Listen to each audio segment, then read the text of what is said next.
HVAC क्या है?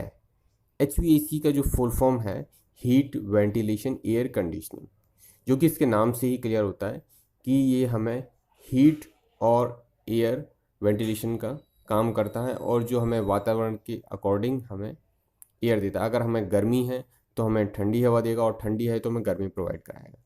ये कई टाइप के होते हैं। ये एयर कूल्ड होते हैं, वाटर कूल्ड होते हैं और ये कंप्रेसर के ऊपर डिपेंड करते हैं, कंप्रेसर के टाइप पे भी डिपेंड करते हैं। कंप्रेसर के आधार पर reciprocating compressor, scroll compressor, screw driver compressor और सेंट्रीफ्यूगल कंप्रेसर, इसके आधार पर भी ये डिवाइड करते होते हैं। हाँ दोस्तों, अगला क्वेश्चन है, एक टन क्या होता है और एसी को हम एक टन में क्यों मेजर करते हैं? पहले जब एसी नहीं हुआ करता था तो हम कूलिंग के लिए जो नेचुरल बर्फ़ है उसको यूज़ करते थे। तो उसको मेज़र करने के लिए हमने एक यूनिट बनाई ताकि हमें कैलकुलेशन में आसानी हो किसी उसको मेज़र करने के लिए। तो नेचुरल जो 1 टन आइस है उसको एक कमरा ठंडा करने के लिए कितनी एनर्जी चाहिए, कितनी एनर्जी चाहिए उसको मेल्ट होने के लिए, मतलब वो जो आइस है 1 टन वो मेल्ट होके कितनी हीट एब्जॉर्ब कर पाएगा और वो मेल्ट हो जाएगा उस कमरे को कूलिंग करने के लिए। मतलब एक कमरे को कूलिंग के लिए 1 टन आइस है और बड़ा कमरा है या जैसा कमरा है उसको 2 टन आइस चाहिए, तो उसकी कैपेसिटी हो जाती है कि 1 टन आइस को कमरे को कितने बड़े को कूलिंग कर रही है। और जो 1 टन बराबर होता है 12,000 BTU। BTU क्या आता है? BTU होता है ब्रिटिश थर्मल यूनिट, जो कि इसको मेज़र करते हैं हम 12,000 में। अभी 2 टन का है तो 12 का इंटू 2 हो जाएगा, मतलब 24,000 BTU, जो कि AC पे भी लिखा भी रहता है। और जैसे 1.5 टन का है तो 18,000 BTU, जो कि उस पर लिखा रहता है। BTU आपको मैंने बताया ब्रिटिश थर्मल यूनिट, ये कि इसकी एनर्जी जो हीट को है, मतलब 1 टन का AC कितनी हीट एब्जॉर्ब करेगा और कूलिंग करेगा, मतलब हीट को एब्जॉर्ब करके कूलिंग करेगा। तो 12,000 यूनिट है जो BTU 1 टन का एसी एब्जॉर्ब करेगा उस कमरे को कूलिंग करने के लिए 24 घंटे में। तो 1 टन है जो 1 टन आइस 24 घंटे में कितनी हीट या कितनी एनर्जी इसको लगती है मेल्ट होने के लिए या कमरे को कूलिंग करने के लिए, कि जो 1 टन का आइस क्यूब है जो पूरा पिघल जाएगा 24 घंटे के अंदर कितनी हीट पे या कितनी एनर्जी पे, तो वो 1 टन के बराबर होता है।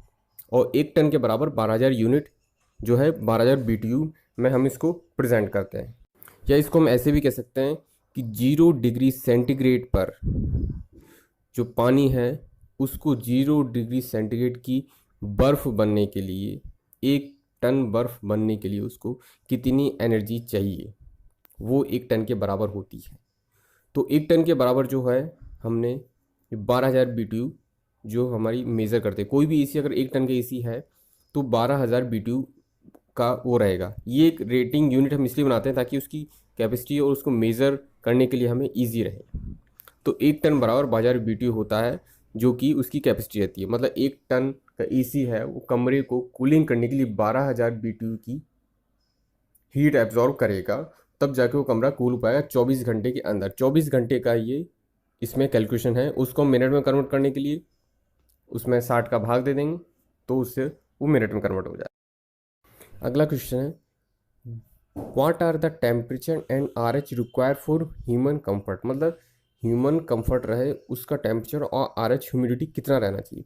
तो उसके लिए 22 डिग्री ±2, 22 डिग्री सेंटीग्रेड है उसमें ±2 डिग्री का टेम्परेचर अप एंड डाउन हो सकता है और 50% RH होनी चाहिए, मतलब 50% रिलेटिव ह्यूमिडिटी होनी चाहिए जिसमें ह्यूमन बॉडी कंफर्ट रहती है। तो ये हमारा स्टैंडर्ड है जो भी हम हर जगह कॉमर्शियल में या कहीं यूज़ करते हैं, इतना टेम्परेचर मेंटेन रहना चाहिए जो ह्यूमन बॉडी इसमें कंफर्ट फील करती है। HPAC प्लांट में जो चिल्लर यूनिट लगी रहती है उसका इनलेट आउटलेट टेम्परेचर कितना रहता है और EHU का इनलेट आउटलेट टेम्परेचर कितना रहता है। चिल्लर जो रहता है उसका आउटलेट टेम्परेचर जो उसमें चिल्ड वाटर आउट होता है उसका जो टेम्परेचर रहता है 6 to 7 डिग्री सेंटीग्रेड रहता है। और उसका जो इनलेट रहता है, मतलब उसमें जो EHU से सर्कुलेट होने के बाद वापस चिलर में इनलेट करता है उस वाटर का टेम्परेचर 13 से 15 डिग्री सेंटीग्रेड, मतलब 13 to 15 डिग्री सेंटीग्रेड रहता है। और वहीं EHU में आउटलेट टेम्परेचर जो कि आउट होता है कूलिंग के लिए वो 10 to 11 डिग्री रहता है आफ्टर कूलिंग। और जब उसमें इनलेट करता है जो कि चिल्लर से आता है और इसमें इनलेट होगा तो वो रहता है 7 to 8 डिग्री सेंटीग्रेड। ये दोनों का टेम्परेचर रहता है। एचपीसी प्लांट में प्राइमरी पंप और सेकेंडरी पंप रहते हैं। प्राइमरी पंप और सेकेंडरी पंप का कार्य क्या रहता है? प्राइमरी पंप का जो कार्य रहता है, जो बिल्डिंग या एएचयू से जो वाटर को सर्कुलेट करना है चिलर की तरफ, जो कि बाया कूलिंग टावर होते हुए चिलर में इनलेट करता है। और सेकेंडरी पंप का जो कार्य रहता है वो रहता है एएचयू से या चिलर से जो कूल्ड वाटर है बिल्डिंग की तरफ ले जाना या एएचयू तरफ ले जाना।